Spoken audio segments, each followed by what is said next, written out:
Hi.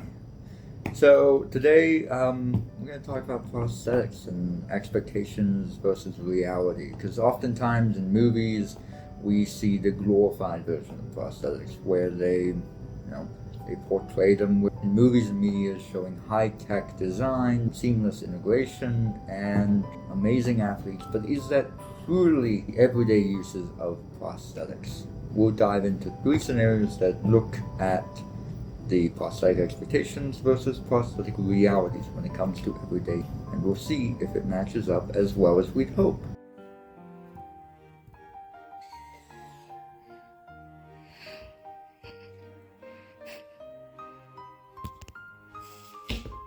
While I would love to say it's as simple as that, it oftentimes is a little bit more complicated, especially when you're looking at heavier objects. Because then you have to understand how much weight is coming down and how much weight your prosthesis can support before your arm slips off.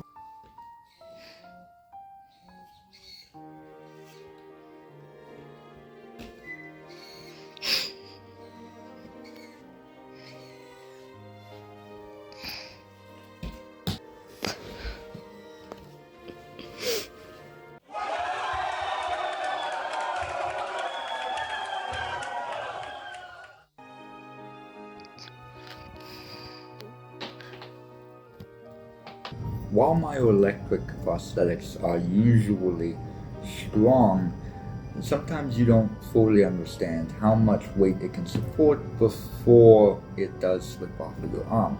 And that's if there's no issues with the calibration.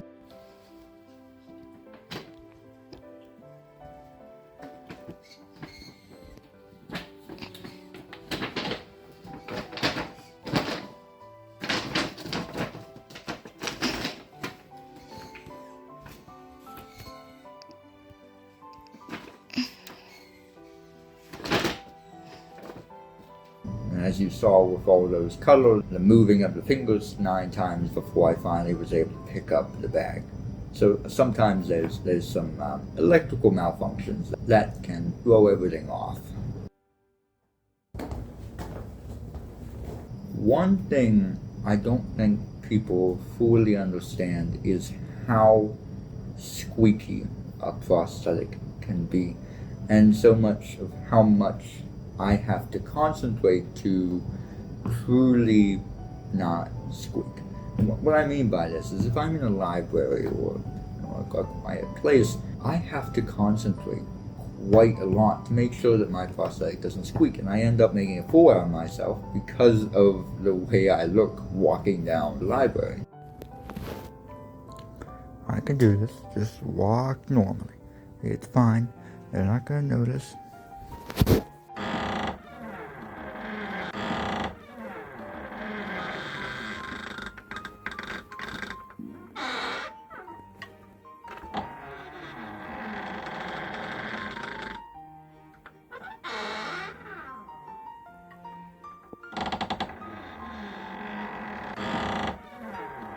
And as you saw, I end up walking like a penguin, trying to make as little noise as possible. But if you're a lower limb amputee, you'll know the struggle trying to walk through a library with a very squeaky prosthetic. And there you have it. There are 3 scenarios in which prosthetic expectations didn't quite line up with prosthetic realities. While there are some quirks with prostheses, it is still one of the best options to allow people with missing limbs to adapt to a world full of obstacles not designed for us. And me personally, I love my lower limb prosthetic. It allows me to go anywhere I want to go at any time without having to worry about, do I need a wheelchair, do I need a van to drive me to that place, how is transportation going to work, how is a flight going to work, is this going to be accessible if I walk down my street, is there going to be a sidewalk space, and you have all of these questions, but lower extremity prosthesis makes my life tremendously easier. So thank you for watching, have a great day.